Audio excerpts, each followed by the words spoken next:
विकसित भारत के निर्माण का मंत्र है राष्ट्र के विकास के लिए राज्य का विकास।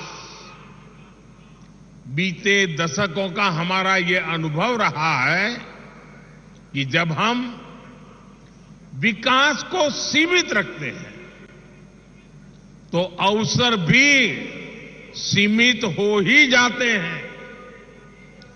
जब शिक्षा कुछ ही लोगों, कुछ ही वर्गों तक सीमित थी तो राष्ट्र का टैलेंट भी पूरी तरह निखर कर सामने नहीं आ पाया। जब बैंकों तक कुछ लोगों की पहुंच थी तो व्यापार कारोबार भी सीमित ही रहा। जब बेहतर कनेक्टिविटी केवल कुछ शहरों तक सीमित थी तो ग्रोथ भी उसी दायरे तक सीमित रही। यानी विकास का पूरा लाभ ना तो देश की बड़ी आबादी को मिल पा रहा था और ना ही भारत की असली ताकत उभर के सामने आ पा रही थी। बीते 8 वर्षों में हमने ये सोच और अप्रोच दोनों बदली है। हम सबका साथ, सबका विश्वास, सबका विकास और सबका प्रयास इस पर बल दे रहे हैं। और जब मैं सबका प्रयास कहता हूं तो इसमें हर देशवासी शामिल है और देश का हर राज्य शामिल है। छोटा बड़ा जो भी हो, सबका सामर्थ्य बढ़ेगा तब जाकर भारत विकसित बनेगा। इसलिए हम उनको प्रोत्साहित कर रहे हैं जो पीछे रह गए, वंचित रह गए, जिनको छोटा समझा गया। यानी जो पहले वंचित था वो अब हमारी सरकार की वरीयता में है। इसलिए आज छोटे किसानों के लिए वरीयता के आधार पर काम किया जा रहा है। पीएम किसान सम्मान निधि का बड़ा लाभ यहां विदर्भ के किसानों को भी मिला है। ये हमारी ही सरकार है जिसने पशुपालकों को वरीयता देते हुए किसान क्रेडिट कार्ड की सुविधा से जोड़ा है।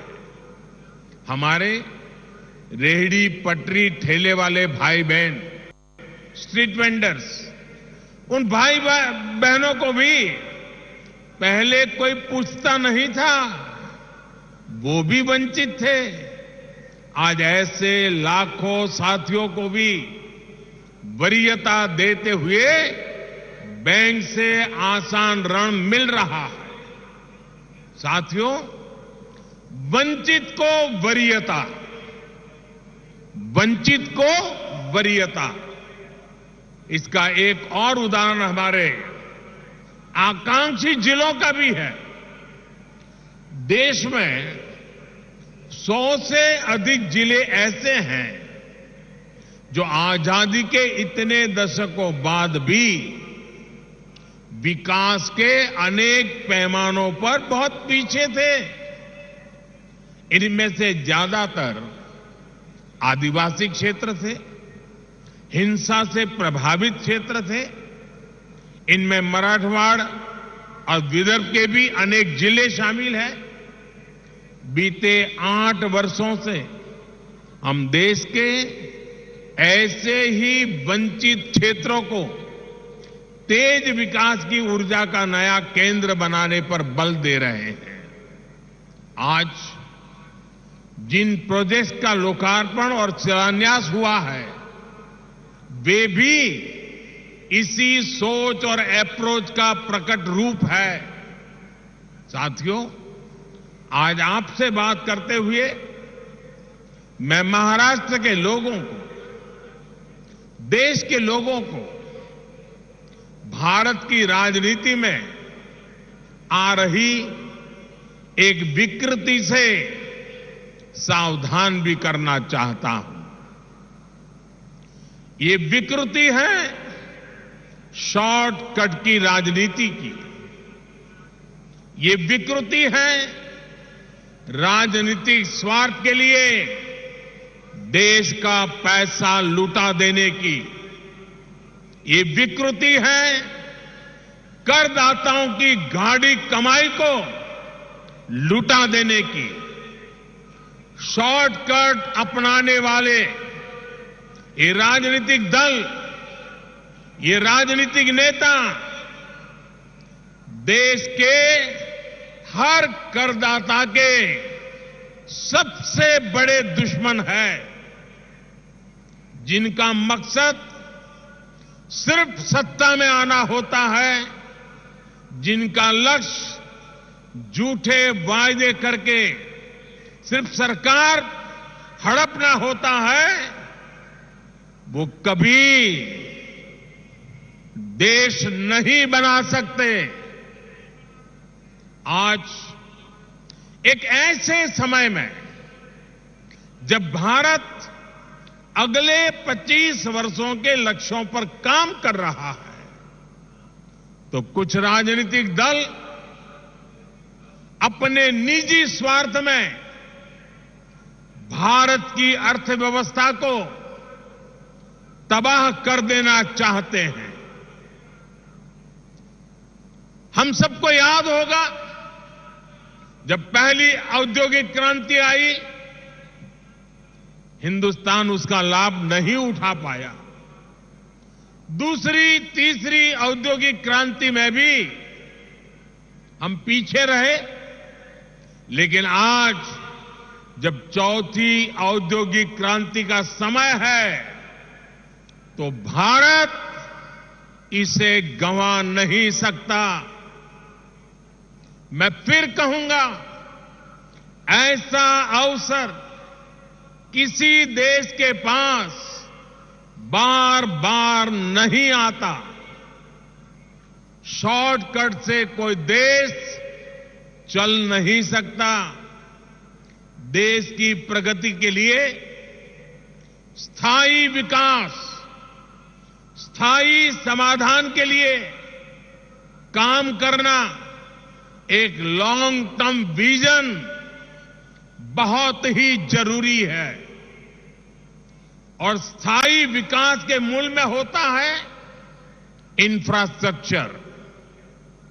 एक समय दक्षिण कोरिया, साउथ कोरिया भी गरीब देश था, लेकिन इंफ्रास्ट्रक्चर के माध्यम से उस देश ने अपना भाग्य बदल दिया।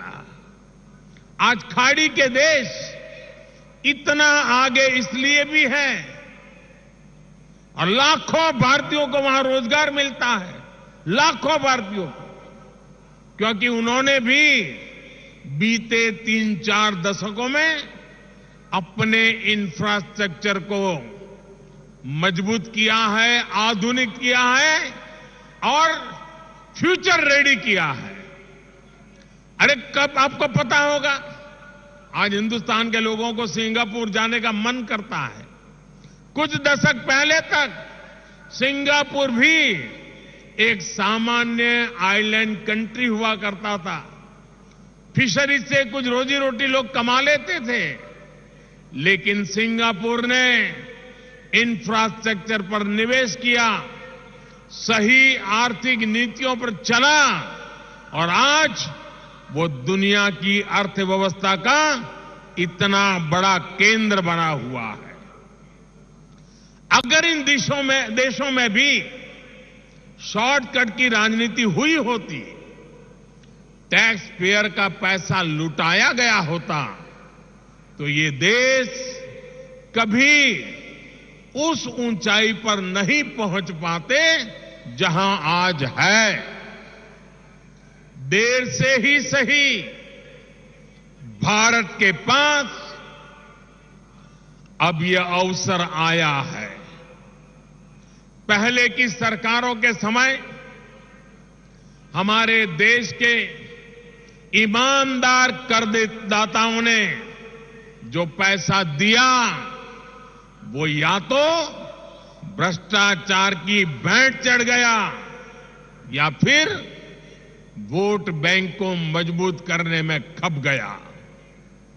अब समय की मांग है कि सरकारी खजाने की पाई पाई का उपयोग देश की पूंजी युवा पीढ़ी के उज्जवल भविष्य के लिए निर्माण पर खर्च होनी चाहिए। मैं आज भारत के हर युवा से आग्रह करूंगा, हर टैक्स पेयर से आग्रह करूंगा, ऐसे स्वार्थी राजनीतिक दलों को, ऐसे स्वार्थी राजनीतिक नेताओं को एक्सपोज करिए। आमदनी अठन्नी, खर्चा रुपया, ये वाली कुनीति लेकर के जो राजनीतिक दल चल रहे हैं वे इस देश को भीतर से खोखला कर देंगे। दुनिया के कई देशों में हमने आमदनी अठन्नी, खर्चा रुपया,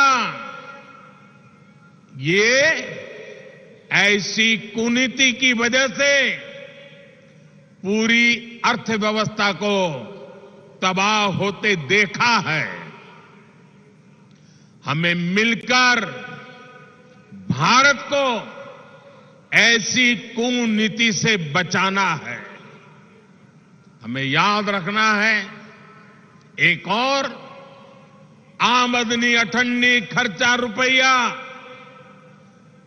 ये वाली दिशाहीन कुनीति और सिर्फ स्वार्थ है।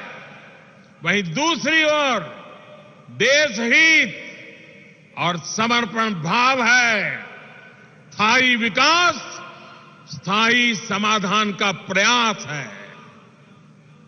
आज भारत के युवाओं के पास जो अवसर आया है वो हम ऐसे ही जाने नहीं दे सकते। और मुझे खुशी है कि आज देश में स्थायी विकास और स्थायी समाधान को सामान्य मानवी का भी जबरदस्त समर्थन मिल रहा है। अभी पिछले सप्ताह गुजरात में जो चुनाव के नतीजे आए हैं वो स्थायी विकास और स्थायी समाधान की आर्थिक नीति, विकास की रणनीति का परिणाम है।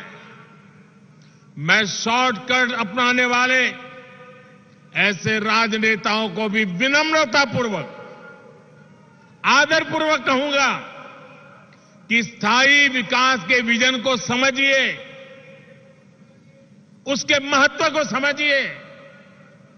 आज देश के लिए उसकी कितनी जरूरत है उसको समझिए।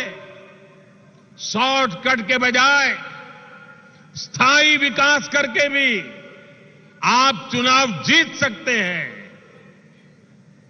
बार बार चुनाव जीत सकते हैं। ऐसे दलों को मैं कहना चाहता हूं, आपको डरने की जरूरत नहीं है। मुझे विश्वास है जब आप देश हित को सर्वोपरि रखेंगे तो शॉर्टकट की राजनीति का रास्ता भी जरूर त्याग करेंगे। भाई और बहनों, एक बार फिर महाराष्ट्र के लोगों को, देश के लोगों को इन परियोजनाओं के लिए मैं बहुत बहुत बधाई देता हूं। और मैं मेरे नौजवान दोस्तों से कहता हूं, ये जो मैंने आज 11 सितारे दिखाए हैं, जो मैंने आज 11 सितारों की आपके सामने गिनती की है, ये 11 सितारे आपका भविष्य गढ़ने वाले हैं, आपके लिए अवसरों को जन्म देने वाले हैं। और यही रास्ता है, यही रास्ता सही है। एषः पंथः, एषः पंथः, इस मंत्र को लेकर के आइए पूर्ण समर्पण भाव से अपने आप को खपा दे।